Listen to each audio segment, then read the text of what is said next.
Banyak yang beranggapan bahwa internet, telepon, dan seluruh telekomunikasi digital yang kita nikmati dihubungkan oleh satelit. Padahal lebih dari 99% telekomunikasi digital yang kita nikmati dihubungkan oleh kabel yang berada di lautan luas. Kabel-kabel inilah yang menghubungkan hampir seluruh telekomunikasi digital yang sahabat nikmati. Kalau 99% telekomunikasi digital yang kita nikmati dihubungkan oleh kabel yang terpasang di daratan dan di lautan, lalu apa fungsi satelit? Kenapa pemerintah dan pihak swasta membeli satelit? Padahal kontribusinya sangat sedikit. Dan coba sahabat bayangkan, apa yang terjadi jika satelit tidak pernah ditemukan? Apakah dunia masih akan semaju sekarang? Dalam video ini, kita akan bahas seberapa penting peranan satelit bagi kemajuan teknologi telekomunikasi.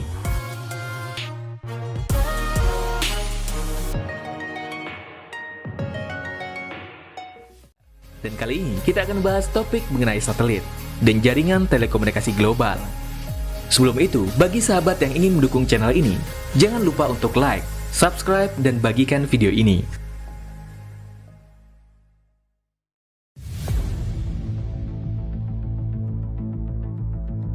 Satelit pertama kali diluncurkan pada 4 Oktober 1957 oleh Uni Soviet pada masa Perang Dingin. Satelit ini bernama Sputnik, mengorbit di ketinggian 577 km. Teknologi awal satelit tidaklah terlalu canggih, belum bisa untuk menerima dan memancarkan sinyal. Jadi hanya satu arah. Sputnik memancarkan gelombang yang bunyinya seperti ini.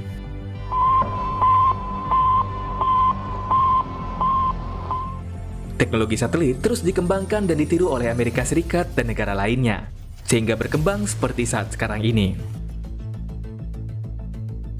Bagi sahabat yang merupakan kaum milenial atau yang lahirnya di tahun 80 dan 90-an, mungkin mengira satelit memegang peranan penting dalam telekomunikasi global.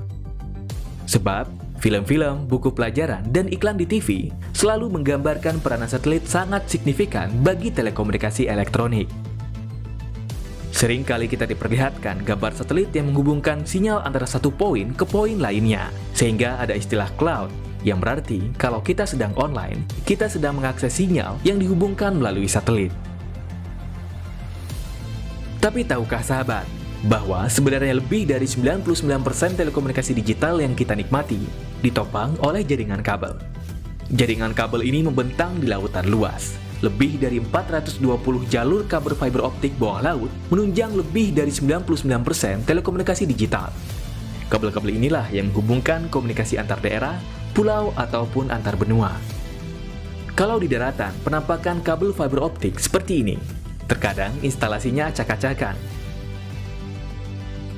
Kabel ini tersambung dengan menara-menara BTS, atau langsung ke jaringan telepon dan Wi-Fi bagi yang berlangganan. Dan jika ditelusuri, kabel-kabel ini akan bermuara ke tepi pantai, yang akan terhubung dengan jaringan kabel fiber optik bawah laut. Saat berada di lautan, kabel-kabel ini ukurannya akan relatif lebih besar. Kabel ini terdiri dari beberapa lapisan pelindung. Itu tergantung kedalaman laut yang dilewati oleh kabel fiber optik. Sahabat mungkin pernah mengalami internet tiba-tiba lemot, padahal sinyal penuh. Itu bisa saja karena jaringan kabel fiber optik bawah laut yang terputus karena jangkar kapal, terseret jaring kapal nelayan, atau terkena gigitan hiu. Suatu daerah atau wilayah biasanya ditopang oleh lebih dari satu jaringan kabel fiber optik. Jadi, ketika kabel terputus, masih ada backup jaringan yang lain, walaupun akan berpengaruh terhadap kecepatan internet. Tetapi terkadang, jaringan internet di suatu wilayah hanya ditopang oleh satu jaringan kabel bawah laut.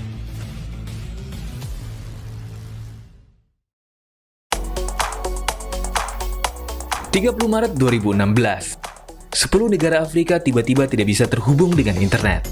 Setelah diselidiki, ternyata salah satu dari kabel fiber optik bawah laut yang menghubungkan internet di wilayah tersebut terputus karena terseret jangkar kapal nelayan. Kabel ini bernama ACE, menghubungkan internet antara Eropa dan 10 negara Afrika di tepian barat. 10 negara Afrika ini tidak bisa terhubung dengan dunia luar selama lebih dari 2 hari.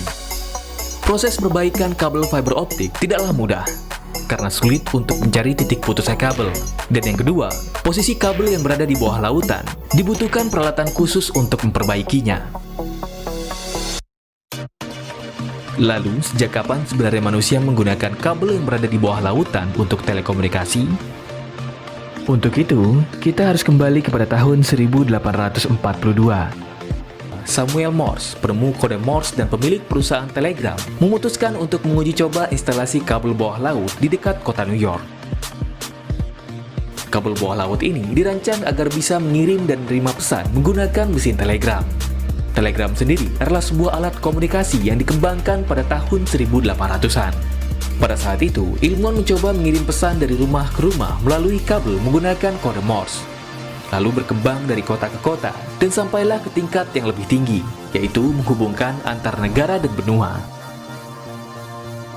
Setelah berhasil dengan uji cobanya, pada tahun 1858, kabel bawah laut pertama yang menghubungkan antar benua dipasang. Kabel ini bernama Transatlantic, menghubungkan antara Amerika Serikat dan Inggris. Seperti ini kabel bawah laut pertama kali dipasang pada tahun 1858. Kabel ini hanya dilepaskan dari bagian belakang kapal, dan tidak secanggih pemasangan kabel fiber optik modern, yang menggunakan alat seperti bajak untuk menggali alur kecil dan menempatkan kabel. Hal ini bertujuan untuk melindungi kabel dari jangkar kapal, jaring penangkap ikan, ataupun dari gigitan hiu. Tetapi terkadang pemasangan tidaklah selalu sempurna, dan kabel terputus karena jangkar kapal. Seperti kasus di Afrika pada tahun 2016. Kabel-kabel ini terus diperbarui tiap tahunnya. Umur rata-rata kabel fiber optik bawah laut adalah 25 tahun. Dan setelah kabel itu dipensiunkan, diganti dengan jaringan yang baru. Kalau dahulu di zaman telegram dan telepon, kabel bawah laut menggunakan tembaga. Dan sekarang adalah zamannya fiber optik. Fiber optik dikenal sebagai media telekomunikasi yang paling handal yang pernah ditemukan. Kecepatannya hampir menyamai kecepatan cahaya. Ini dia jaringan kabel fiber optik bawah laut di seluruh dunia. Dan ini jaringan kabel fiber optik bawah laut yang ada di Indonesia. Semua jaringan ini terkoneksi dengan jaringan di darat, lalu terhubung dengan menara-menara BTS, telepon rumah, dan wifi bagi yang berlangganan. Dan jikalau 99% telekomunikasi elektronik dihubungkan melalui kabel fiber optik, pertanyaannya, kenapa pihak swasta dan pemerintah negara-negara dunia membeli satelit? Fungsi satelit yang paling umum sebenarnya adalah untuk memancarkan siaran televisi ke daerah-daerah terpencil atau ke yang berlangganan TV satelit. Jika sahabat pernah menemui antena parabola seperti ini, itu katanya terhubung langsung dengan satelit. Atau bisa juga untuk aktivitas perbankan dan militer, karena jaringan satelit dinilai relatif aman dari penyadapan dan hackers. Harga satu satelit tentunya tidaklah murah. Untuk membangun satu satelit, dibutuhkan dana sekurangnya 2 triliun rupiah. Itu juga belum termasuk biaya roket untuk meluncurkan satelit ke orbit bumi, dan juga biaya pemeliharaannya. Fungsi satelit yang lain adalah sebagai surveillance system, atau untuk memata-matai negara lain. Dan juga sebagai global positioning system, atau yang lebih dikenal sebagai GPS. Bisnis satelit adalah bisnis yang sangat besar. Total omset tiap tahunnya lebih dari 4.000 triliun rupiah. Angka yang sangat mahal jika dibandingkan dengan fungsinya yang hanya melayani kurang dari 1% telekomunikasi digital di seluruh dunia. Dan menurut sahabat, apakah ada teknologi yang menyamai kecanggihan satelit yang anti sadap dan aman dari serangan hackers, tetapi bisa dibangun menggunakan biaya yang lebih murah, menggunakan teknologi parabola untuk memancarkan sinyal ke langit, dan langit akan kembali memancarkan sinyal tersebut ke parabola penerima. Alaska, 1955. Angkatan Udara dan Angkatan Darat Amerika Serikat membangun lebih dari 80 antena parabola raksasa. Proyek ini disebut dengan White Alice Communication System. Proyek ini berguna untuk menghubungkan kota-kota kecil di Alaska yang katanya sangat sulit dipasang jaringan telepon. Parabola besar ini bekerja dengan cara memancarkan sinyal ke langit, dan secara mengejutkan, sinyal tersebut dapat dipantulkan oleh langit ke parabola penerima tanpa bantuan satelit. Teknologi ini sangat mirip dengan satelit, bisa mengirim sinyal dari satu poin ke poin lainnya menggunakan parabola. Tetapi bedanya hanya satelit itu sendiri. Jika menggunakan teknologi yang ada sekarang, satelit sebagai medianya yang menghubungkan sinyal dari parabola A ke parabola B. Sedangkan menggunakan Wide Alice Communication System, satelit tidak dibutuhkan sebagai media. Langit akan memantulkan sinyal dari parabola A menuju parabola B. Wide Alice Communication System memiliki keunggulan yang sama dengan satelit, yaitu sangat sulit dan hampir tidak mungkin untuk disadap ataupun dihack. Bukan hanya di Alaska, ternyata teknologi ini sempat diinstalasi di Kepulauan Okinawa, Jepang, Filipina, dan Hawaii. Tetapi sangat disayangkan, sebelum teknologi Wide Alice Communication System berhasil dikembangkan secara sempurna, pemerintah Amerika Serikat lebih tertarik mengembangkan satelit karena terpengaruh Uni Soviet yang terlebih dahulu meluncurkan satelit Sputnik pada tahun 1957.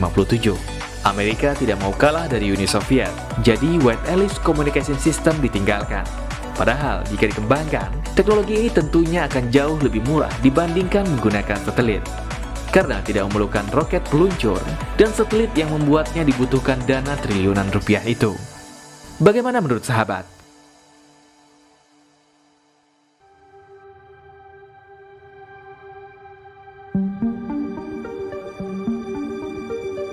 Pada tahun 1957, Departemen Pertahanan Amerika Serikat mulai mengembangkan Omega Navigation System. Sistem ini menggunakan mode triangulasi sinyal radio frekuensi yang sangat rendah untuk menentukan posisi secara global. Sistem ini ditunjang oleh 8 menara utama di seluruh dunia. Cara kerjanya sederhana, 8 menara ini memiliki sinyal yang berbeda-beda. Receiver atau perangkat penerima akan mengkalkulasi jarak berdasarkan panjang gelombang dari masing-masing tower, sehingga bisa menentukan posisi secara global dengan akurasi yang sangat tinggi. Sama dengan GPS, tapi bedanya hanya di satelitnya. Omega Navigation System menggunakan sinyal ILF atau sinyal frekuensi yang sangat rendah dari 8 tower utama. Dan kalau GPS mengandalkan triangulasi sinyal dari satelit, lalu perangkat penerima atau ponsel sahabat semua akan menentukan posisi dari beda panjang gelombang sinyal yang diterima dari beberapa satelit. Sekali lagi Akbar terkadang bingung, kenapa harus memakai satelit yang mahal pembuatannya dan pemeliharaannya. Padahal untuk membuat sistem navigasi secara global, pakai tower saja sudah bisa, seperti Omega Navigation System.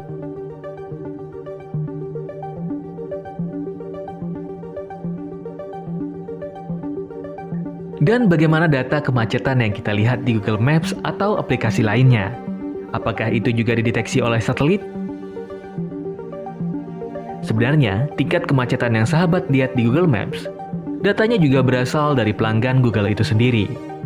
Sistem otomatis Google akan mendata berapa banyak ponsel yang berada di jalanan.